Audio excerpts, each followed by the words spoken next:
Hello, good morning. It's Thanksgiving Day, so nagpe-prepare ako ngayon ng mga uh, dadaling ko, lulutuin ko. So, I'm cooking spaghetti. Pagkita ko sa inyo. Okay? Okay, nagpapakulo na ako ng tubig para sa spaghetti, and this is my nagisa na ako ng meat ko para sa para sa aking spaghetti sauce. So tingnan niyo itsura ko, talagang multitasking ako, dalawa-dalawa tong nilulutuan ko para isang ano lang ba, isang gawaan lang, at saka madali lang ako magluto kasi hindi ko habang ginagawa ko, nagcha-chop na ako at the same time, hindi yung magcha-chop ka muna bago ka maggawa ng kung ano-ano. Ayan, papalambutin ko na yung noodle ko. Ano tong ginamit ko, Angel size, yung manipis, hindi yung masyadong makapal kasi naubusan. Kaya minsan pagka gagawa tayo ng mga ganito, dapat advance tayong nagbibili, especially right now yung mga product natin na sa Filipino product is hindi na masyadong available sa lahat ng store, kaya mahirap, kailangan meron ka laging stock, although may stock naman ako, kaya lang yung aking naubusan lang ako nitong aking noodle. Anyway, ayan, ganyan ako magawa kasi Filipino spaghetti, kasi puro Filipino naman yung bisita namin, kaya pupunta kami mamaya doon sa ng pamangking ko sa bahay nila. Pasensya na kayo, nakapantulog pa ako dito kasi ganyan ako pag magluluto, ayoko munang mag-shower kasi alam kong mabaho ako, para pag dumating ako dun sa pupuntahan ko, hindi naman mabaho ang dating ko, kaya kaya lang nakalimutan ko na I decided na mag video since ginagawa ko na to, naisip ko, habi ko video na lang ko na lang, kaya lang nakakahiya, ang dami kong taba na nakita. Alam nyo, talagang hindi ko mapigilan mag-gain ngayon kasi talagang ang tagal ko sa bed, tatamad-tamad na ako, hindi katulad dati na consistent yung aking mga ginagawa. Anyway, tingnan nyo, ayan, nag-chop ako at the same time, tapos nire-ready ko yung mga kung ano-ano, kaya ayun, inugasan ko na yung noodle ko, tapos once in a while hinahalo ko tong sauce ko para hindi magdikit sa under the pan. So ito naman, since magluluto naman ako, sinalang ko na, pinapainit ko na yung aking pans para sa aking vegetable egg roll. Konti lang naman, kaya maliit lang ang pinaglagyan ko para malagyan ko ng mantika na enough lang para maluto yung aking egg roll. So anyway, tingnan mo, ganyan trabaho, kaya nakakaluto ako ng kung mga tatlong gagawin ko lang, nakakaluto ako ng 1 hour to 2 hours lang, hindi ako yung all day na kung ano-ano. Kaya ayan, kakainin lang namin yan for lunch, kaya konti lang ang iluluto ko kasi marami namang pagkain after, so doon na kami kakain ng iba. So ito, dadaling ko na lang para sa mga bisita, kaya nakain na namin for lunch itong aming spaghetti. So pwede na kaming sa afternoon sa dinner. Anyway, ayan na yung itsura ng aking pagkain. Tingnan nyo. Talagang multitasking talaga ako para madali lang. Before 12 actually nakaluto na ako.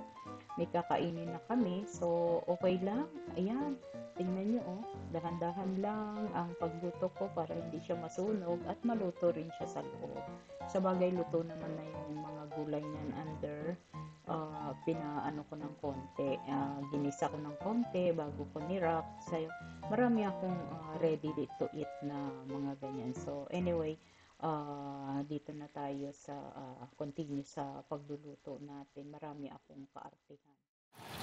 Okay, ito na yung aking egg roll, which is iba yun. Sa iba yun naman nakatingin. Okay, yan. Ang aking egg rolls na mali ang pinupuntahan. Ayan siya. Ayan. Tapos, ito naman yung sauce ko ng spaghetti. Ini-slow cook ko lang siya para malapot. Ayan.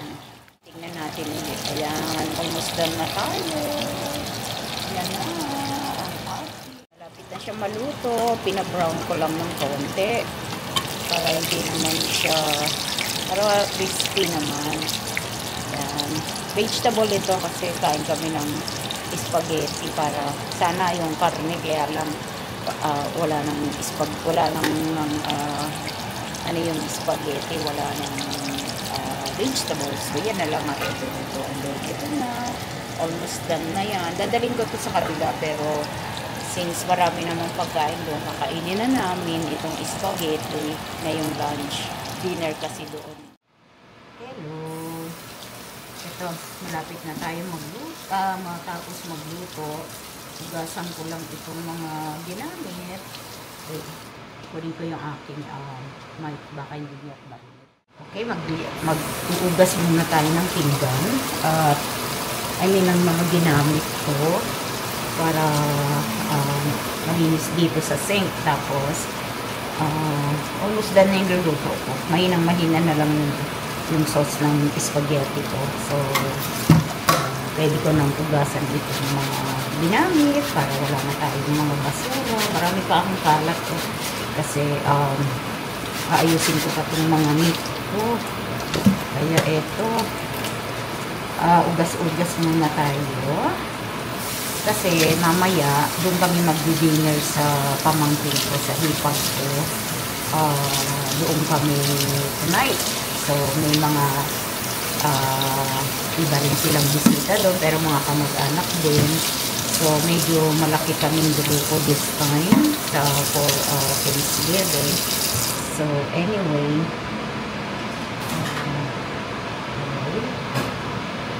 okay, namili ako ng ground beef, kaya bago ko ilagay sa freezer, ito siya, yung ground beef na ginamit ko dun sa spaghetti. So, what we're gonna do is, i-wrap ko muna siya, isi-separate ko na siya para pag nag-tow ako, hindi na ako super down hindi ko na itutow lahat.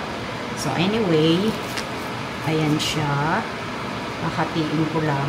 Good only for 2 people. Pagka niluto ko ito, ayan Ayan. Bago ko ilagay sa ziplock, nilalagay ko muna dito sa may plastic wrap. So, para pag nag-tow tayo, hindi natin kailangan ito the whole thing kasi dalawa lang naman kami andito. So, ganyan ang ginagawa ko. Lagi ko ilagay sa freezer. Look. Ayan. Pero i-ziplock ko kaya hindi siya sayang yung ziplock. Kasi pag nilagay ko everything sa ziplock, di ko naman siya mas maluluto ng all the way. Lahat. So, hati-hati lang. Ayan. Ayan siya. Diba? Kasi pag nilalabas mo lahat yung karne, every time na magluluto ka, itutuo mo, kasi hindi mo naman lulutuin lahat, syempre, hindi na maganda yung texture nun. So, dapat, organized talaga. Ayan. Ayan. Para hindi siya lahat-lahat. Tapos, bago ko ilagay yan sa freezer, ganyan ang ginagawa ko. Trabaho pero at least tumatagal yung karne sa freezer na hindi nasisira. Tsaka para madaling ayusin yung loob ng refrigerator. Actually, ayusin ko na naman yan. Too much stuff na din. Gulo-gulo na yun. Minsan kasi pag nagluluto ako, wala akong time. Nagmamadali ako. Minsan hugot na lang kami ng hugot doon. So, syempre, once in a while, you have to organize that. So, anyway, ito na. Tapos na yung isang, pwede ko na siyang ilagay sa freezer at the same time. Pero, tingnan niyo yung basura ko, nilalabahan ko pa kasi may dugo-dugo yan baka bukas pa kunin yung basura namin since holiday today. Today is Thanksgiving na, kaya it's officially holiday yan dito sa Amerika. Kasi celebrate Thanksgiving. Pero sa Amerikano lang yun. Kaya lang nakikisama na kami dito na para na kami mga Amerikano din. Siyempre, ano pang gagawin namin? Makijoin na lang kami.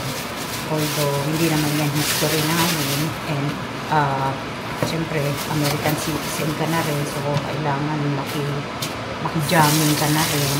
Of course. Ayan. Tsaka nasanay na kami sa ganyan every year. We celebrate the Thanksgiving. Although, sa atin, every day is a Thanksgiving. It's up to you if you wanna say thank you. Kasi dito yung sa history nila yun. Kaya, yan ang ginagawa ng mga tao. Anyway, ayan. Kasi namalengke kami ngayon. Tapos, ayan siya. Tapos ngayon, lalagay ko na siya sa ziplock. Kasi sandwich lang itong ziplock eh. Sandwich lang ito. Hindi ako nakabili ng malaki. Dapat isa lang ito eh. It's okay. Ayan. Tapos, ganyan. Tapos lalagay natin sa freezer. Ayan na siya. Dalawang ziplock. Same, isa pa.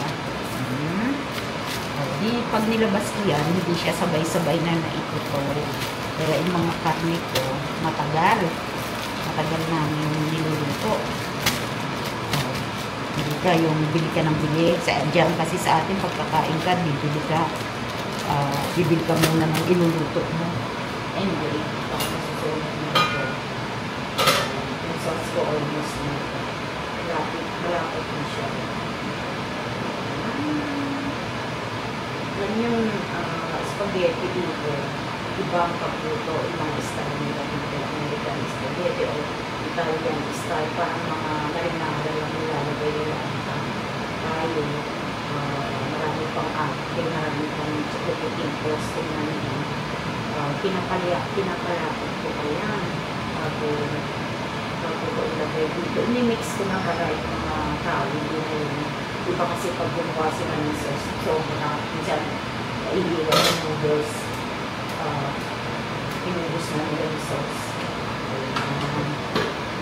Okay. So anyway, dito itatalunan natin dito sa ating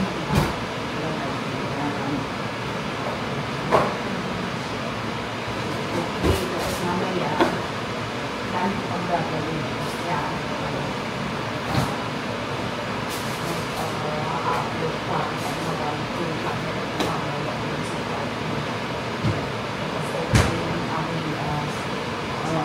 ayan, yung aming egg roll na gulay. So, anyway, ilalagay ko na ito sa freezer. So, hindi na siya mag-gulay. Hindi na siya mag-gulay.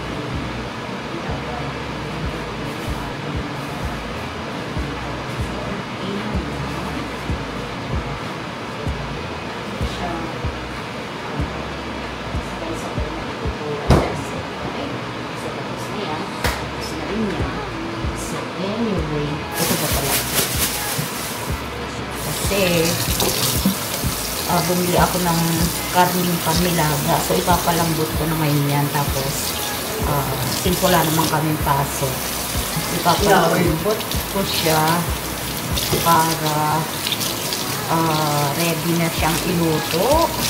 Pero hindi pa namin uulangin yung maybe tomorrow sa Saturday pa. Kaya, okay, ayan. Ang dami. May nang iinis din. Takot naman siya sa camera. Halika dito, turuan mo ako dito. Tulungan mo ako dito. Ayan. Bumili ako ng ng bulalo. Ay, ano ba tawag dito, Dad? Bone marrow. Bone marrow. Ayan, lahalo ko sa karne para may konti. Iaan ko na yan. Papalambutin ko na ngayon para ready o overnight. Tapos tatanggalin yung mga taba-taba sa okay? Alright.